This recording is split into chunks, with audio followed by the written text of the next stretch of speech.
Hi friends, welcome to my YouTube channel Akash Vets. My name is Dr. Akash Kumar and I am a veterinary.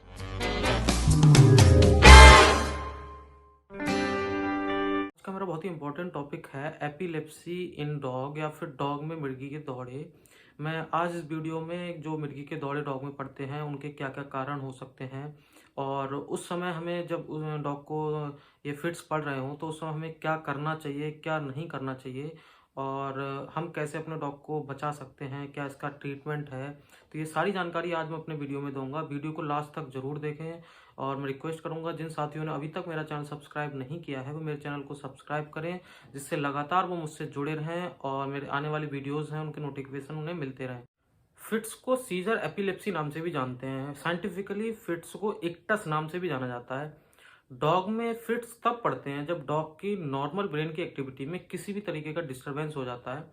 उस condition में dog का अपनी body पर किसी भी तरीके का नियंत्रण नहीं रहता है और डॉग की सारी जो मसल्स हैं वो अनकंट्रोल हो जाती हैं और इनवॉलेंटरी तरीके से उनमें स्पास्टिक हो जाता है, मतलब सारी मसल्स जो हैं वो अकड़ जाती हैं। डॉग में फिट्स क्यों पड़ते हैं? तो उसका जो कॉज है, सबसे पहला हम इडियोपैथिक जो कॉज होता है, मतलब उसमें ये अभी तक नहीं पता चल पाया है कि फिट्स क्यों पड़ते हैं, अननोन ओरिजिन के फिट्स होते हैं। दूसरा कॉज होता है स्ट्रक्चरल एपिलेप्सी। स्ट्रक्चरल एपिलेप्सी में जैसे ब्रेन इंजरी हो, कोई ट्रामेटिक कंडीशन हो या फिर डिजेनरेटिव ब्रेन डिजीज हो जैसे इंसेफेलाइटिस हो गया या फिर कहीं ट्यूमर है, मैलिग्नेंट ट्यूमर है, उस कंडीशन में भी फिट्स होने की संभावना बढ़ जाती है। दूसरा जो कॉज है वो है रिएक्टिव एपिलेप्सी। रिएक्टिव एपिलेप्सी का मतलब यह है ब्लड में जो शुगर का लेवल है, ब्लड शुगर लेवल बहुत बहुत ज़्यादा कम हो जाए, हाइपोग्लाइसीमिया हो जाए या फिर लिवर फेलियर हो जाए, किडनी फेलियर हो जाए, उस कंडीशन में भी फिट्स होने की संभावना बढ़ जाती है। तीसरा फैक्टर है इन्वायरमेंटल फैक्टर। इन्वायरमेंटल फैक्टर का मतलब ये है कि डॉग ने किसी भी तरीके का कोई पॉइजनस मटेरियल खा लिया, कोई केमिकल खा लिया या फिर कोई पेस्टिसाइड खा लिया या फिर कोई हार्मफुल कोई केमिकल उसने पी लिया है या फिर सब्सटेंस खा लिया, उस कंडीशन में भी फिट्स होने की संभावना बढ़ जाती है। चौथा कॉज है पैरासिटिक इन्फेक्शन। पैरासिटिक इन्फेक्शन में सबसे पहला प्रोटोजोल डिजीज, कोई बवेसियोसिस है, अर्लीचियोसिस है, उस कंडीशन में भी फिट्स होने की संभावना रहती है। और दूसरा जो पैरासिटिक में आता है वो राउंड वॉर्म इन्फेस्टेशन होता है, उस कंडीशन में भी फिट्स होने की संभावना रहती है। जो लास्ट जो हमारा कॉज हो सकता है वो हेल्थ इशू से रिलेटेड हो सकता है। बहुत ज़्यादा एनीमिक है अगर डॉग, या फिर किसी तरीके की क्रॉनिक लिवर डिजीज या किडनी डिजीज या ब्लड प्रेशर का कोई ऐसा इशू है, तो ऐसी कंडीशन में भी डॉग को फिट्स होने की संभावना बढ़ जाती है। साइन सिम्टम्स की अगर हम बात करते हैं, अगर डॉग्स को जब फिट्स पड़ रहे होंगे तो क्या हमें साइन सिम्टम्स दिखाई देंगे जिससे हमें पता चलेगा कि इसको फिट्स पड़ रहे हैं। तो सबसे पहला जो है वो पैडलिंग ऑफ लेग्स, जो अपने वो लेग को अपने पैडलिंग इस तरीके से करेगा। दूसरा जो है डॉग अचानक से एकदम जमीन पे एक साइड से गिर जाएगा और वो अनकॉन्शियस हो जाएगा, बेहोश हो जाएगा। उसके बाद जो उसका मुंह है उसमें चॉम्पिंग करने लगेगा, च्युइंग करने लगेगा अपने मुंह को। उसके बाद क्या है कि drooling of saliva, excessive salivation होने लगेगा, उसके मुंह से झाग निकलने लगेंगे। डेफिकेशन हो जाएगा, उसकी पॉटी निकल जाएगी, यूरिनेशन यूरिन निकल जाएगा। किसी तरीके का उसको पेन हो सकता है। डॉग की जो बार्किंग है, जो उसके भौंकने की आवाज़ है वो चेंज हो जाती है। और जो उसकी एक्सट्रीमिटीज़ हैं, ईयर हो गए या टेल हो गए या जो लेग के एक्सट्रीमिटीज़ हैं, वो स्टिफनेस हो जाएगी, स्टिफनेस ऑफ मसल्स जो हो जाती है। तो ये सारे साइन सिम्टम्स जो हैं वो ड्यूरिंग जब डॉग को फिट्स पड़ रहे होंगे तो ये आपको दिखाई देंगे। जब डॉग को फिट्स पड़ रहे हों तो आपको कौन कौन सी चीज़ों से सावधानियां बरतना है। तो अगर डॉग को फिट्स पड़ रहे हैं तो गलती से भी आपके जो हाथ हैं वो उसके मुंह की तरफ नहीं जाने चाहिए, क्योंकि डॉग अनकॉन्शियस है, उसकी मसल्स जो हैं उस पर कंट्रोल नहीं है। अगर बाय मिस्टेक अगर आपका हाथ उसके मुंह में चला गया तो वो बहुत ही ज़्यादा सीवियर वाइटिंग हो सकती है और आपके लिए बहुत ज़्यादा जानलेवा हो सकता है। तो आपको क्या चीज़ें, जैसे अगर डॉग को फिट्स पड़ रहे हैं तो आपको ये ध्यान रखना है कि आपका हाथ उसके पास ना जाए।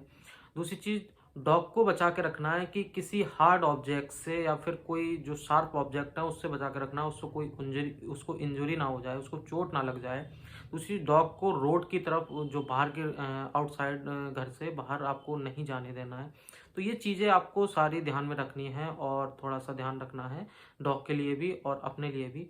जो फिट्स का दौर होता है वो कुछ सेकंड से लेकर 5 मिनट तक चलता है, उसके बाद वो बंद हो जाता है। जब फिट्स जब बंद हो जाएंगे तो आप उसके बाद उसका मेडिकेशन स्टार्ट करने के लिए आप अपने वेटनरी डॉक्टर हैं उनसे कंसल्ट करेंगे, उनके पास ले जाएंगे।